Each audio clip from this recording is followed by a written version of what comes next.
Morning बच्चों। बेटा आज हम बात करेंगे मोशन ऑफ सेंटर ऑफ मास की। ठीक है, हमने अभी तक इसका पोजीशन फाइंड आउट किया है कि एक सेंटर ऑफ मास का पोजीशन वेक्टर कैसे निकालते हैं। ठीक है, तो हम ये मान के चलेंगे अगर हमारे पास n पार्टिकल्स है और उनका जो पोजीशन है वो r1 r2 r up to rn है, तो हम उसका पोजीशन वेक्टर कैसे लिख सकते हैं। एज वी नो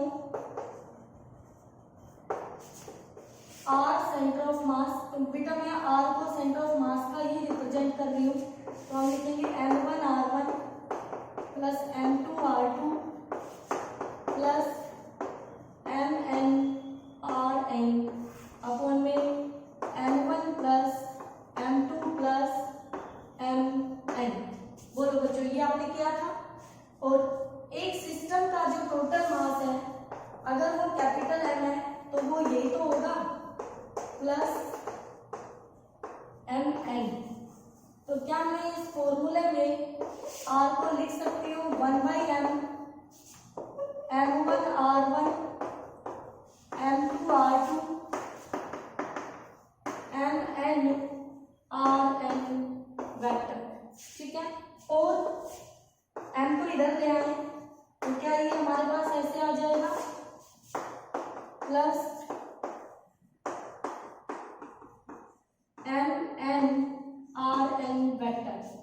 अब बताओ बेटा, इसको डिफरेंशिएट कर दे विद रिस्पेक्ट टू टाइम तो हमें क्या मिलेगा। देखिए m तो बाहर dr बाई dt, m1 बाहर dr1 बाई dt, m2 बाहर dr2 बाई dt, mn बाहर drn बाई dt। ठीक है, ये होगी वेलोसिटी ऑफ फर्स्ट पार्टिकल, ये होगी वेलोसिटी ऑफ सेकंड पार्टिकल, ये होगी वेलोसिटी ऑफ nth पार्टिकल, और ये होगी velocity of centre of mass. तो क्या इसको हम लिख सकते हैं m into v vector, m1 v1 m2 v2 and mn vn। बोलो बेटा, अगेन हमने इसको डिफरेंशिएट कर दिया विद रिस्पेक्ट टू टाइम, तो हमें क्या मिलेगा बेटा, तो हमें मिलेगा इधर m बाहर dv बाई dt, m1 बाहर dv1 बाई dt। क्या ये इक्वेशन मैं ऐसे लिखूंगी अपनी, बिल्कुल। तो rate of change of velocity, तो क्या ये सेंटर ऑफ मास की एक्सेलरेशन आएगी, बिल्कुल। तो हम इसको लिख सकते हैं m into a equal to m1 a1 plus m2 a2 plus mn an। और बेटा जी ये होगा ma यानी force, external force on the first particle, तो यहाँ इसको लिखा जाएगा F1 plus F2 plus Fn। ठीक है, external forces acting on the first particle, second particle and nth particle respectively. तो क्या ये हमारा F एक्सटर्नल हो गया, बिल्कुल। और ये किसके इक्वल आ गया, ये हमारा इक्वल आया m इंटू ए के, यानी कि यही फोर्स, अगर यही एक्सटर्नल फोर्स हमारे सेंटर ऑफ मास पर एक्ट करता है तो जो मोशन ये सारे मिलके मतलब एक सिस्टम शो कर रहा था, वही मोशन क्या हमारा सेंटर ऑफ मास शो करेगा, बिल्कुल। तो बेटा यही है motion of A centre of मास का मतलब ये है कि इंडिविजुअल पार्टिकल्स पर जो एक्सटर्नल फोर्सेस लग रहे हैं, अगर उतना ही फोर्स हमारे सेंटर ऑफ मास पे लगता है तो उसका मोशन भी एग्जैक्टली वैसा ही होगा जैसा एक सिस्टम का होगा। ठीक है, बहुत ही इंपॉर्टेंट है आपका कॉन्सेप्चुअल क्वेश्चन के लिए। ठीक है, चलिए आगे आता है linear momentum of the system. ठीक है, तो उसमें कैसे करेंगे हम, सिंपल डेरिवेशन है लेकिन इंपॉर्टेंट है। और linear momentum of the system of particle में आप कंजर्वेशन ऑफ मोमेंटम से भी पूछा जा सकता है आपसे। कैसे, ध्यान से देखिएगा। Linear momentum of the system of particles.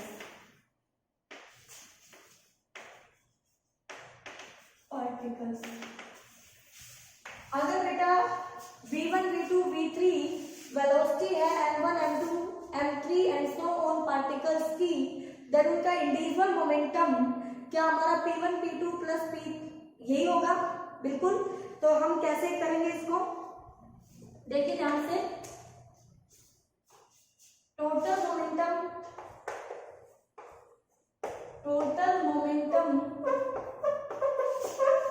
of the system P vector equal to m1 v1 plus m2 v2 plus mn vn vector, ठीक है, mn vn vector। और यही टोटल मोमेंटम हमारा तब होगा जब हमारा centre of mass total m और उसकी वेलोसिटी v होगी, तो टोटल मोमेंटम आपका equal to m into v आएगा ना, ठीक है।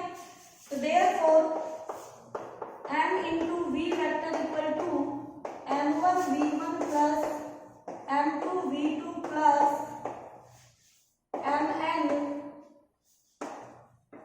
vn, differentiating with respect to time on both sides, m बाहर dv by dt equal to m1 dv1 by dt, m2 dv2 by dt and mn dvn by dt।